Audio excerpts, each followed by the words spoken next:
અને જો પ્રસાદીમાં જા રસગુલ્લા અને તલની ગોળી ગોળા. મિત્રો મારા નવા બ્લોગમાં તમારું સ્વાગત છે. તો જો સુખનો સૂરજ ઉગી ગયો છે અને બ્લોગ ચાલુ કરી દીધો.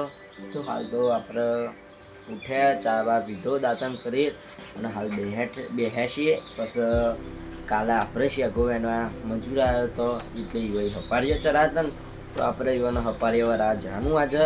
તો આપણે જઈને આવીએ. તો ગાઈસ શેગવાના ગયેલા, શેગવાની આજે ઘેર નહીં ધોઈને થઈ જાય ફ્રેશ અને જમવા બેસે. તો જો જમવામાં ગવાની શેગવાનું શાક, છાશ અને ઘઉંની રોટલી. તો હવે આપણે જમી લઈએ.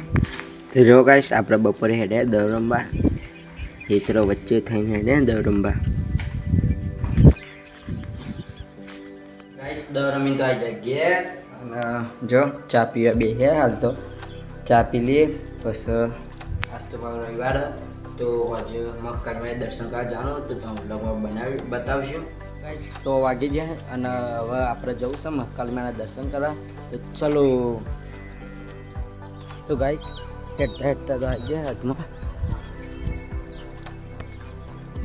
પહેલાં ત્રણ ચોકોમાં આપણે એન્ટ્રી મારી દીધી.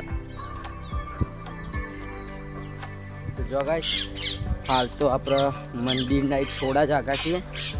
જો પેલું રહ્યું મહાકાલીમાનું મંદિર અને આપણે પોકો આવી ગયા છીએ. તો જો ગાઈસ ફાઇનલી મહાકાલીમાનું મંદિરે આવી રહ્યું મંદિર. તો આપણે અગરબત્તી કરી દીધી અને જો પ્રસાદીમાં જા રસગુલ્લા અને તલની ગોળી ગોળા સિંગ ગોળા. જો દર્શન કરી દે જબરજસ્ત. અને કોમેન્ટમાં જય મહાકાલીમાં લખવાનું ભૂલતા જ નહીં.